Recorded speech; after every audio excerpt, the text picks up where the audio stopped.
This is the final panel of the day. Thank you, gentlemen, for taking the stage with me. Before we jump into things, I want to mention a few points. There is a poll in the app, which we'd love you to get involved with.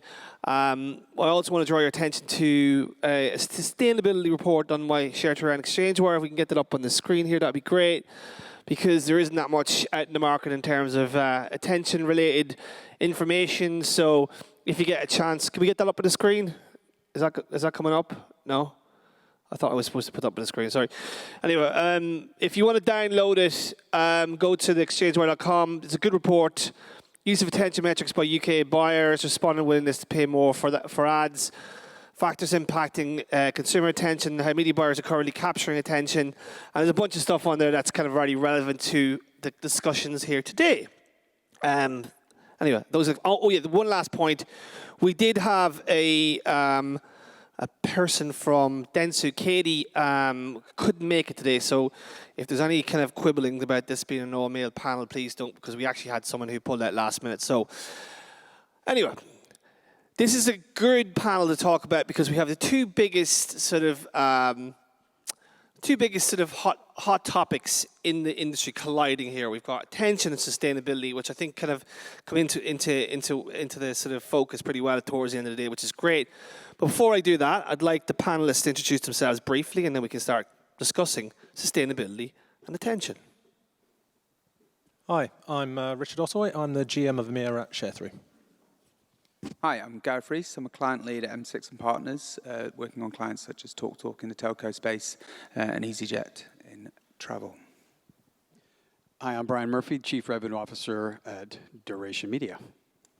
And I'm Brennan. I'm the Managing Director at the Responsible Marketing Agency, and we make media and marketing fit for progress. Great. We'll stay with you, Liam, because I want to sort of frame this, because we are talking about sustainability, right? And it has been probably one of the hot topics of the year. I just want to talk about why sustainability is so critical for our industry. I mean, the obvious answers are we want to save the planet, but why does this industry need to take a proper stance around sustainability? So start with you, Liam. Yeah, I mean, I think the first big fact is that when it comes to advertising, media is the largest contributor to carbon emissions. So a lot of the conversation right now about sustainability as it pertains to advertising often is one that involves the media discussion. This is where the biggest impact is being seen on companies' record books around their Scope 3 emissions, which is advertising emissions, most of which comes from media. And I think there's a pertinent thing of most marketers want to do good things for the world as well. And given the situation with the climate as it pertains right now, if we are making such a large impact on the climate through the work that we do, who wouldn't want to be going and trying to find ways in which we can improve the situation for the greater good of the planet? Brian, do you want to kind of elaborate on that? Sure. I think it's great points, but I think that a couple of things we need to remind ourselves of is that we weren't talking about this intersection of advertising and environmental sustainability 18 months ago. This is a relatively new topic for us. And I think it's important to go back and ask the question, why did this become a thing? And I think it goes back to probably the summer of 2022 when a few major events took place. Number one is some research studies were done that showed that if you take the digital economy, and advertising is obviously largely a digital industry these days, that the internet and the digital economy are responsible for about 3.7% of global greenhouse gas emissions. That's a number that we didn't have in our heads up until 18 months ago. And that is a number that we really need to think about and unpack, because the commercial aviation industry is about the same contribution to global greenhouse gas emissions as the digital economy and the advertising industry. So that, I think, for a lot of us, helps us kind of understand and put into real terms what this actually means. Something else that needs to be just thought about is, if you look at the top 25 biggest spending brands in the world, 17 of them have validated their science-based reduction targets with SBTI. That's the Science-Based Targets Initiative. That's the nonprofit organization you go to when you want to say, we pledge to reduce our emissions by a certain amount by a certain year. And 5 of the 7 global agency holding companies have also done that. That tells us in the ecosystem, when we look at our economic buyers, the big brands and the agencies, they're taking this issue very seriously, so the rest of us need to be taking it seriously too. And the one other thing I think it's important to be pointed out is that both Rich and I used to work at OpenX. And OpenX is one of the world's leading ad exchanges and supply-side platforms. OpenX was the first company to meet the Science-Based Targets Initiative net zero standard, meaning the first company in advertising technology and media to actually become a net zero company and to be third-party validated as a net zero company was an SSP. And I think that's a really important thing for us to think about, because net zero might seem like an unattainable status for a company to reach, but one of us has done it, which means that more of us can be doing it too.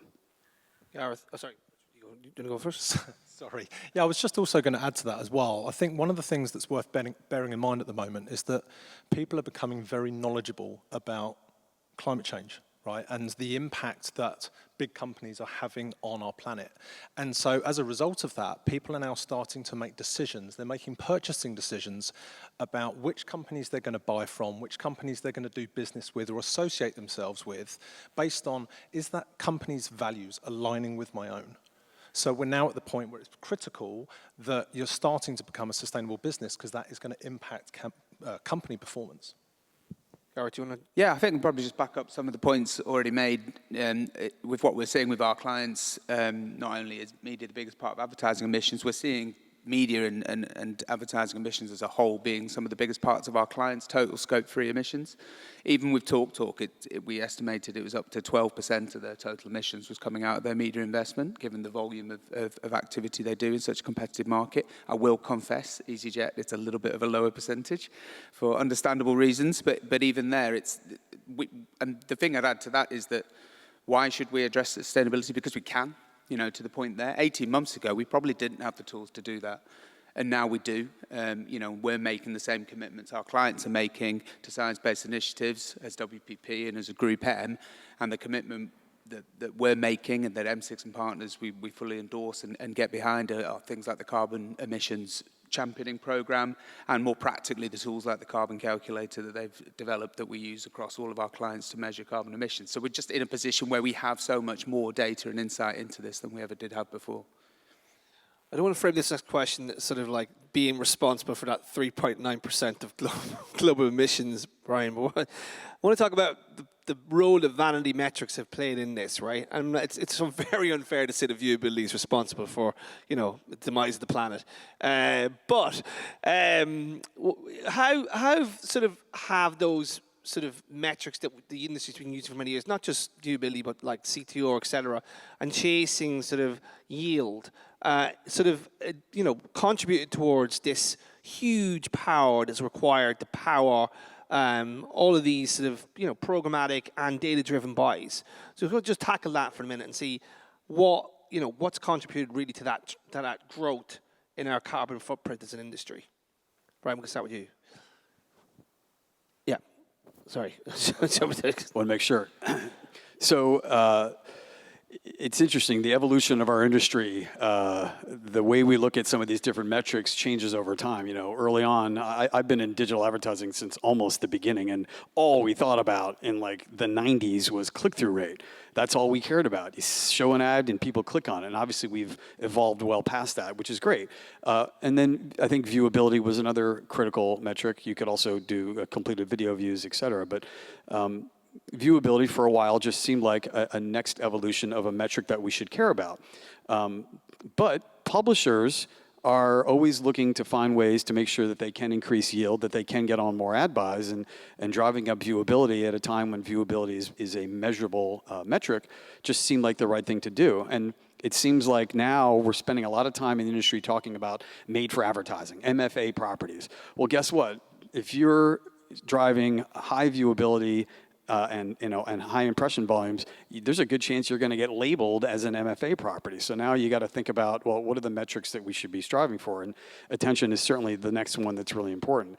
What's interesting about attention and sustainability is that they're both these new topics that are still waiting for an industry standard to be developed, right? Over in the sustainability space, the IAB Tech Lab, the Global Alliance for Responsible Media, and AdNet Zero, an organization that Duration Media is deeply involved in, all working together to try to figure out what is the industry standard for sustainability. How do we measure the emissions and the carbon impact of a media buy? We're thinking maybe Q1 that standard will be released, and now we'll all be on the same playbook, and the period of pre-competitive collaboration will be over. Same thing with attention. We don't have an industry standard for it yet, and when we do, I think we can all start to align these two topics and do a better job of playing off the same playbook when it comes to measuring. You were touching on MFAs. I don't want to go into that too early, but we're here already. So, how like Jans did a sort of audit about how much programmatic spend was going to MFA sites, and it was quite significant. And if you can sort of take that as a percentage of the programmatic buys, which is causing quite a lot of power required in terms of sort of connections and hops and all the rest of it. I mean, how important is it to kind of tackle that problem head on? Because MFAs are kind of gamed viewability, right? You know, we're talking about today 50% view, and it's gamed sort of click-through rate, and a lot of the DSPs are sort of optimized towards those things. So just thinking about, could attention sort of attack that problem head on? Richard? Could it be a way? And I'm not saying it's the panacea, because that would be unfair, because it's not the panacea. But is it a sort of a good first step to kind of tackle that problem head on? Yeah, absolutely. So we know that there is a direct link, right, between attention and sustainability. If you are planning and optimizing towards high attention environments, then as a result of that, your campaign is also going to produce less carbon emissions at the same time. And for an environment to generate greater attention, there's a good chance that that environment is going to be from a reputable publisher producing good quality content where the user is engaged, and those environments are in high demand, right? So the publisher who owns that environment doesn't have to be making as many calls out to its demand sources in order to effectively monetize that environment. So, and it works the other way around as well. If you are planning and optimizing towards low emission environments, that's going to generate greater attention at the same time. From the agency point of view, Liam, do you think that attention sort of tackles those big problems? Because obviously, the power output is the fundamental issue, right? Powering the entire data. We'll call it data driven, because it's not all about programmatic, but it's a data driven piece, right? Ad server to DSP, DSP to SSP. And now we have a situation where sites are being spun up with the view of slideshows, outstream, every flavor of ad tech on the page. Yeah, I mean, there's a lot of factors that go into the higher levels of carbon emissions, not just the site calls. It is the production, of course, and is the ad call as well. That's an important part of it. You mentioned before the work being done with GARM. That's something that my agency is currently working on, is getting that metric in place. But also we did a quick wins guide that launched at Cannes this year with GARM and WFA. And what we were saying in that guide was actually the most impact you can have and the quickest win you can have is reviewing your supply partners and the supply chain. And there are other things that you can do too around the streaming of the content itself. So I think when it comes back to attention in my mind isn't the sole answer, but it's a proxy for a conversation around ad quality. And the industry as a whole is stepping away from going cheap and cheerful, which I think has been the driver of the high emissions, alongside what you were mentioning, Gareth, the actual ability to measure it, right? We know how big the problem is. But looking at saying, okay, we are willing to pay more money for stuff that has higher effectiveness because it's above the fold, it's seen, it makes a big impact. But the less ads we run and the more we pay for them, does that kind of override the need to run lots of cheap stuff, which is kind of tied back to the attention piece, which is those ads tend to have higher levels of attention. So it's a roundabout way of thinking of it. So in my mind, attention is not the solution to this problem, but it is a good proxy for looking at quality. And quality is the conversation that is largely driving the ability to remove the cheap, pardon my French, shitty stuff. That is the emitter of the high carbon footprint.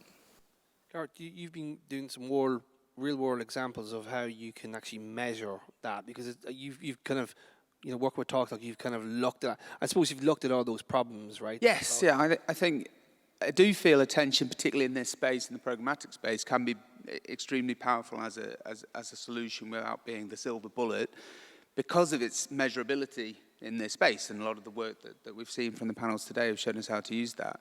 The key thing there being, there's only two very, if you look at it simplistically, there's only two ways to reduce carbon emissions. There's spend less money or make the piece of media less intensive. Intensive working with, we've all got to work with the entire supply chain on the second part, but the measurability allows us to act on the first part quite quickly. But nevertheless, if we just stop spending loads of money, a lot of us are going to find, if they're not out of a job, we're going to have a lot lower salary. So we need to think of ways that advertising is more effective by reducing the volume that we're putting out there, not necessarily by spending less money, but buying less, more premium advertising. But we can only do that with the proof point. I think there's a lot of media channels where that is a challenging thing to prove out, because you're sacrificing reach to look for a more premium audience. And again, that's very valid in a lot of planning spaces, but it's a lot less easy to prove in the moment and on the plan. Whereas in this space, where attention is very, very measurable, we can prove out that you're not losing reach, you're losing measured reach that wasn't reach at all because nobody was paying any attention. So yeah, touching on the Talk work that you mentioned, we look to do this attention. We'd already moved to as a metric, look at some of the stuff, playground, XYZ we were talking about before. We demonstrated the correlation between attention and the objectives of the campaign, and therefore attention was our measurable KPI in campaign. And our next challenge was at a channel level, how can we start bringing emissions down?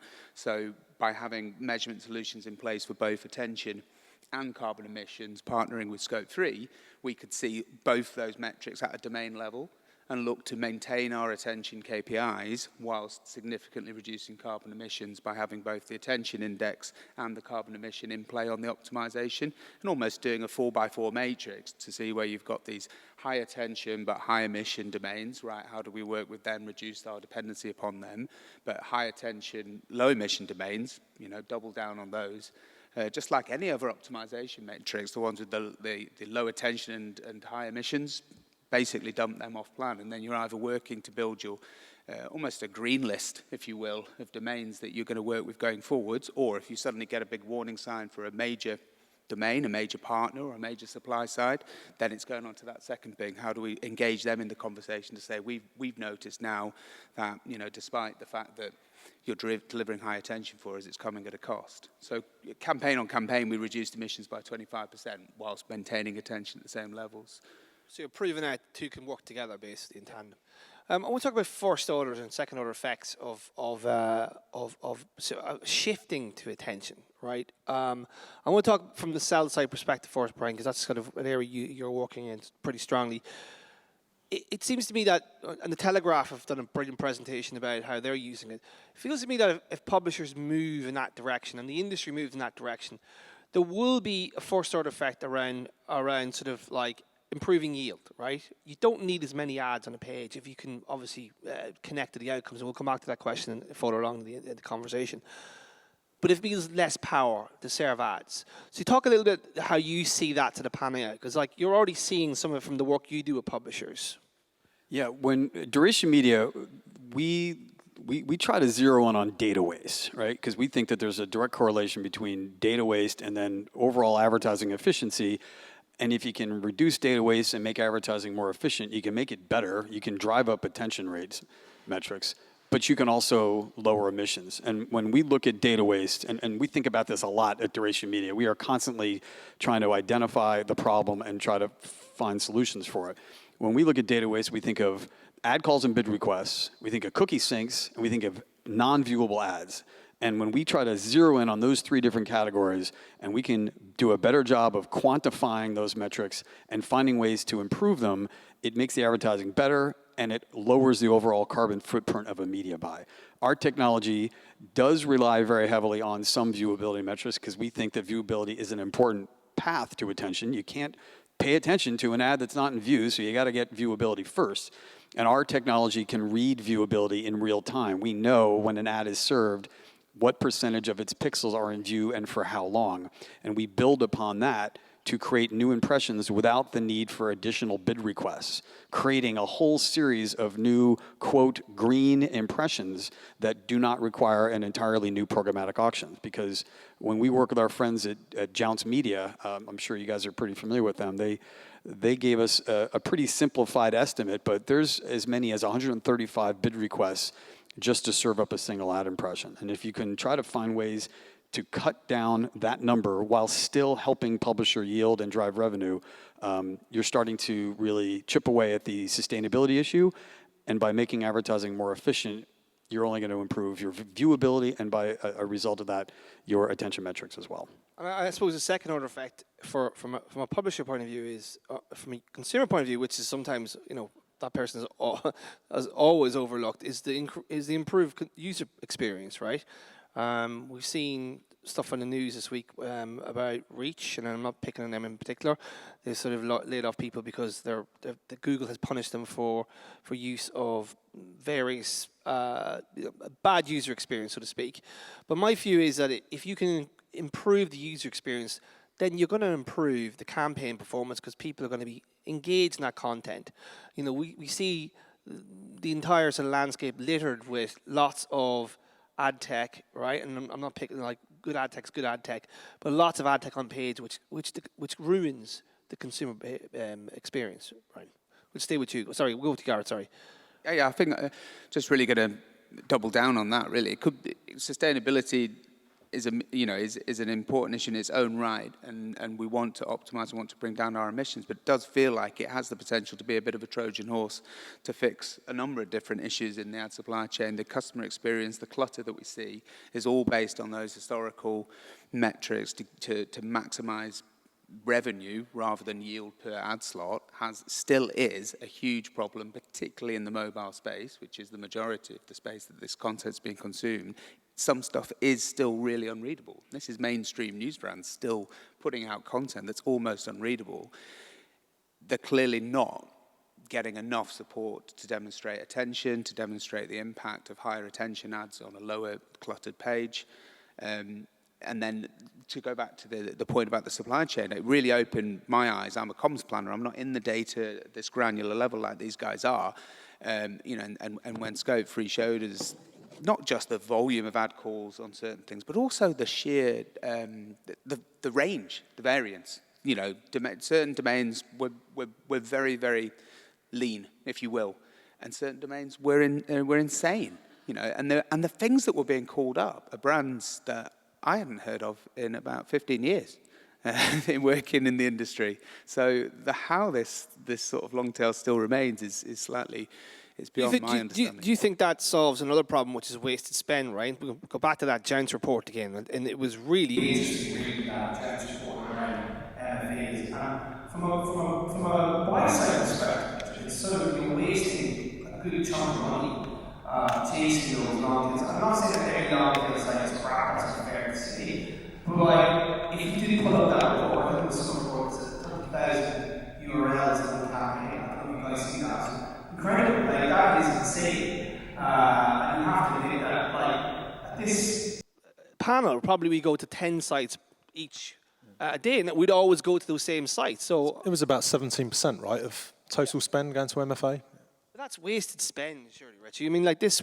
You imagine if we did go to a metric like this, where you are really.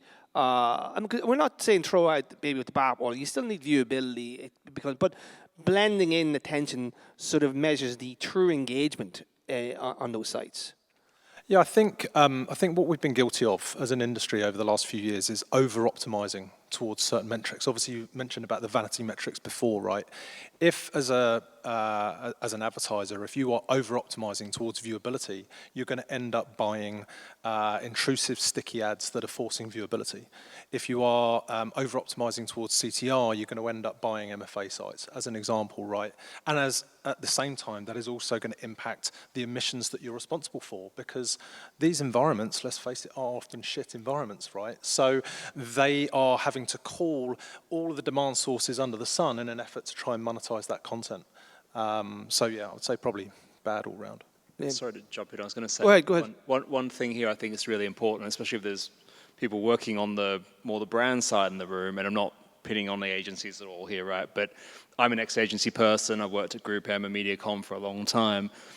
I don't remember a client ever walking up to me and saying, can we have a look at actually where the ads are running? Like, there's this combination of procurement-driven drive for cheaper inventory and cheap CPMs and agencies being compensated for those low CPMs and their savings on them, multiplied with a lack of time to go and actually have a look at what's under the hood. And brands, and to be fair, the agencies that have driven this too and said, hey, we want to have a look at the supply path here and do a bit of SPO and have a conversation, not just around improving the performance of actually how your advertising is performing, so looking at where the money's flowing, but actually what's the carbon footprint that is aligned with that. And more brands are turning around and saying, I'd like to have a look under the hood and actually see what's going on here. And certain black box solutions that have been quite popular in the past, that have been pushed by certain agencies, are the ones that are being looked at now at being, we can't have these anymore because these black box solutions are where a lot of these problems are coming from. You're talking about PMAX? It might be one that doesn't exist anymore, apparently. But you know what I mean. But I think it's that transparency in what we're buying and how we're optimizing, agency side, brand side, is really key for this conversation. And I think the intention point is really key here because the partners that do the attention work can often give you that level of transparency that actually understands like which is the stuff that's actually driving the best outcomes, and let's throw more money at that. There's an interesting thing happening in the halls of the world's biggest brands. All the biggest brands in the world have a chief sustainability officer and they have a chief marketing officer. And up until a few months ago, they never talked to each other. The chief sustainability officer was working with the CEO, the CFO, and the COO because they had to look at all their different supply chains and say, what is the carbon footprint of our logistics supply chain, our manufacturing supply chain, you name it. And it's only now that the CSO is walking down the hallway to talk to the CMO and say, wait a minute, we spend billions of dollars a year on advertising and marketing. We should probably be paying attention to this too. And that's why this is becoming such an important topic. And that's why we're looking for efficiencies where we can, because the CMO has got to report back to the CSO, what are you doing and how are you actually quantifying and lowering the emissions of all this investment that we make in media and advertising? I think, I just jump in because it just segues into that question I was going to ask about how you convince the buy side to adopt attention for sustainability. And the reality is, if you link in or combine with just what Brian said about, targets, benchmarking, then you have a real credible thing. Because if you can prove attention is driving, lowering sort of the carbon footprint and driving the sustainability agenda, then you'll get adoption. To Liam's point there about clients being, whatever works. I think there's going to be a clash between performance and those sustainability targets, and we're going to have to find a middle ground. Does anyone want to just tackle that? Gareth, you want to? Yeah, definitely. I don't think there is an effectiveness metric that you can't add a sustainability metric to. So, we touched earlier on combining attention indexes with carbon emissions at a domain level. There's great work going on in the industry. I think it's Mindshare did this fantastic project with BMW where they combine their econometric data with their channel level emissions data and use that, again, to balance. But it is exactly what you're saying. It's a balance. You're basically showing how can we minimize the loss in effectiveness whilst making a dramatic shift in emissions, or if for some amazing fact a particular advertiser was very happy with their emissions level, how can we maintain our emissions level at a certain level whilst increasing our effectiveness? Just before you jump in there, Richard, I just want to get the poll up on the screen. Can we just get the poll numbers up on the screen? If you haven't voted, vote now. Well, too late now. Here's the question. Will a move away from vanity metrics like viewability and CTRs have a meaningful impact on carbon? Geez, that's a long question. I wrote that this morning. Yes, attention to sustainability for the win. That's 23%. Yeah, let's stop weaponizing these metrics, 15%. I think companies in the space need to cut their own emissions first. That's an interesting one. 53%. No, need to keep performance and don't want to pay new ad tech taxes. Unbelievable who put that up there. Actually, that was me. So, what do you think of those numbers? Just quickly. There's been a common narrative in the conversations being held within the IB Tech Lab, within AdNet Zero, and certainly with GARM, which is if you're in the business of selling green media products or measuring the emissions of media buys, and you have not verified your company's greenhouse gas emissions and have not produced your verified emissions inventory, and you as a company have not joined those other 6,800 brands that have set and validated their science-based targets, you're not serious about climate action. It's just has to be said that it's one thing to be out there selling green media products and solutions and to not have actually got your own house in order. Duration Media, we are in the process now of just having our emissions inventory verified, and the next step we go through is setting our target. But I think that's why you get that response on number 3, which is, hey, if you're doing this and you're selling these products and you're providing these measurement metrics, get your house in order. Yeah. These things go back to the city, and they go on the share reports that come out quarterly. So if you go and work with a client, like, advertising emissions are part of their reporting towards their own sustainability goals. So it is incredibly important for lots of brands, and that's probably why it's been coming up so often in conversation now. Funny enough, this is supposed to be the last question, but we'll jump into it now. But do you think the soapboxing needs to stop, and people need to take responsibility for their own sort of carbon emissions first before they get on their soapbox, going, oh yeah, I'm all about proving out my own, sort of lowering the carbon footprint before I start engaging in this widespread ad tech sort of crusade, so to speak. We're not going to ad tech our way out of ad tech's climate problem. That's a pretty good line. I'm going to use that one. Yeah, so good put that down, the editorial team. Yeah, just touching on that last point, I think maybe people turn it on its head. Yeah, if a client comes to you and says, reduce my advertising emissions, and they're not making commitments elsewhere, then it's understandable to be cynical, but they're not either ors. We have a responsibility, and many of us have made big commitments at an agency and a network level to reduce our emissions full stop, regardless of what our advertisers' attitudes are across the rest of the supply chain. But to these guys' points, if they're not working on it, they're going to find some problems really soon. But, bringing it back to the base level and the things that are actionable by the vast majority of the people in this room, the tools are there. It is really the time to, move away from handbooks and strategy documents and just actually get into the data and get a bit dirty, because they're not perfect tools. Nobody is suggesting they are. They're only going to get better with user feedback. For example, we've just put a simple step change of having the emissions on every media plan. And when you do it at that level on every single media plan for every single advertiser, you just collate data. And that's before you even take any action. But it makes taking the action a damn sight easier if you've collated the last quarter, the last financial year, the last 2 financial years worth of data, rather than retrospectively, which is a task we did have to do for Talk as part of our Zero Carbon Relationship Charter. Doing 2 years of retrospective carbon calculation is a right pain in the ass. Starting now and doing on every media plan. I was about to ask. It's probably not an easy undertaking. You know what I mean? It's But it is if you do it in play. If it just becomes a planning task, it's just the same as adding your ad tech fee onto the media plan. Liam mentioned the GARM Quick Action Guide. It's actually, I encourage everybody to read it. It's a few pages long, but there's 10 steps that GARM advises buyers to go through. And action number 1 is request the verified emissions data and the science-based target of the partners that you work with. And by the way, this is not unique. This is something that's happening in other industries with other supply chains. It's just now starting to make its way into advertising and media, which is why it was number 1 in that document that you guys worked on. Very good. I mean, we cleared that up. I just want to finish sort of with a fairly technical question, because it comes up quite regularly, right? So everybody talks about viewability, tags on page, and scalability, right? Attention in many ways is probabilistic. Ciaran, we'll start with you in this one. I mean, is that an issue, an impediment to scaling it? Because it probably feeds into a lot of the stuff we just talked about, but especially agencies who want scale. They want performance and all the rest, but do you think that's an impediment potentially for, the probabilistic piece, and 2, the standardization? Are those 2 things that are probably an impediment to adoption? Yeah, I think if we're looking for the perfect attention solution, that probably doesn't exist, right? Certainly at scale, because we have to think about balancing user attention with measurement. And like we've mentioned as well, you don't want to over-optimize towards any one metric, and we certainly don't want to do that now with attention as well.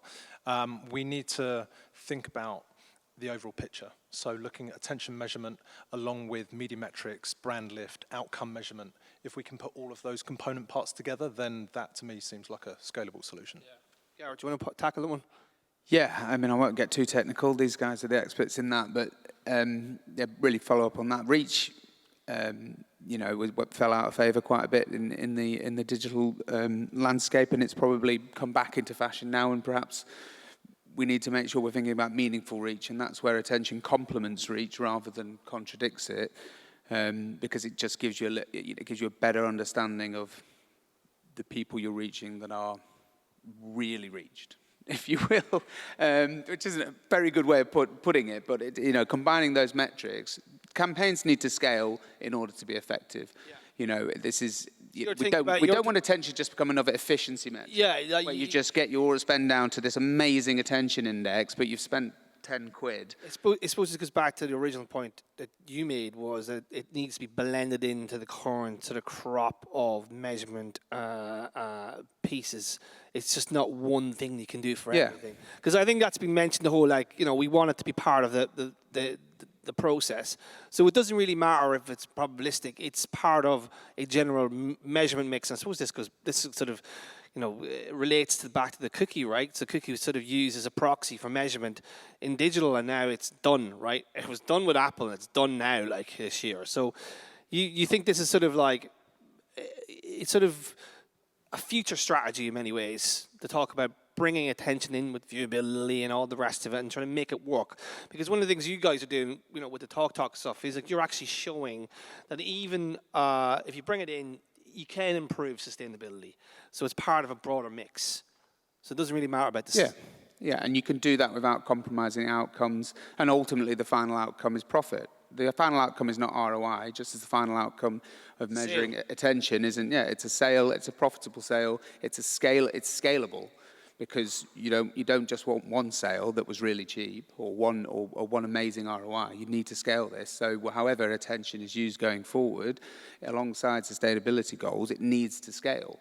Yeah. We can all run a small campaign and pat ourselves on the back that we've been really efficient, but we need to show that this doesn't compromise meaningful reach over the long term. Yeah, Liam, do you want to take that one on? Yeah, I think I'm going to distill media planning down to two things, which is being really, really good at looking at efficiencies and really good at looking at effectiveness.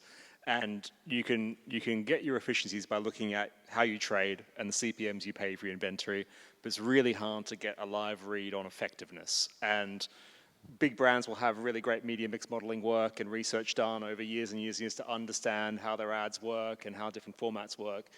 Attention's a nice shortcut to kind of get to that effectiveness conversation. So even though it's not perfect, if you can integrate that into a buy through a trading platform or through a managed solution, it just makes it a little bit easier for the person that controls to go, am I putting my money towards the right stuff and in the right formats? So I think it's a good move forward from the industry, even if it's not perfect as it pertains to things like cookie deletion. As someone who, as an ex-trader, it's useful through that context. Brian, we'll leave the last word to you. You run an agency to help ad tech and agencies figure out how they can improve their sustainability piece. So can you talk just briefly about how you work with your clients now? Because I think it's quite important, because it's brought up a point going, maybe we need to get our house in order. How do we do that? So can you give us maybe an overview of how we could do that? Sure. So I want to make sure I give you the perspective from what we're doing at Duration Media. But for those of you not familiar with AdNet0, I encourage all of you to learn more about that organization and to get involved, because AdNet0 is all about 5 actions. And action number 1 is get your house in order. I also chair Working Group 1 for AdNet0 in the U.S. And that is where we talk about the steps that any company in any industry, but certainly companies in the advertising industry, can and should go through to become more impactful with their climate action plans. And that is, it goes back to the fundamentals of measure, reduce, remove. You start by measuring, which is you conduct a greenhouse gas inventory. You become aware and familiar with your company's Scope 1, Scope 2, and your indirect Scope 3 emissions. And then once you've done your inventory, you actually look at reducing. How can we look at that report and figure out ways to make reductions in our company's emissions?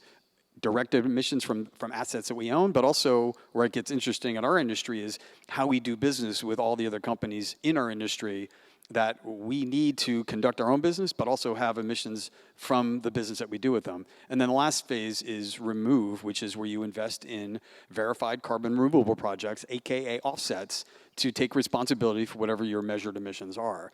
And so we talk about that a lot in working group number 1 at Ad Net Zero. And Duration Media, as I mentioned earlier, has just completed our 2022 greenhouse gas inventory report. And very important, it's being verified by an accredited third party, which is an important step in the process. And from there, we go to target validation, and then we get into the real business of emissions reduction. And if you're thinking to yourself, we're too small, or our company isn't significant enough, no, it is something that every company of every size should be doing because it's just the right thing to do. It's getting your house in order. Right, on that note, we'll just finish up. I want to refer again to the report, Sharethrough. It's a attention report. It's actually really good. It gives you a guide on the whole sort of attention marketplace and what you need to do next. I feel that if we had CTV on the panel, we could have just had the whole religious sort of thing, the Holy Trinity, sustainability, attention, and CTV, but we didn't have a CTV piece today. But we'll try and bring it in the next time. Gentlemen, thank you very much. A round of applause for our fantastic panel. Thank you very much. Thank you.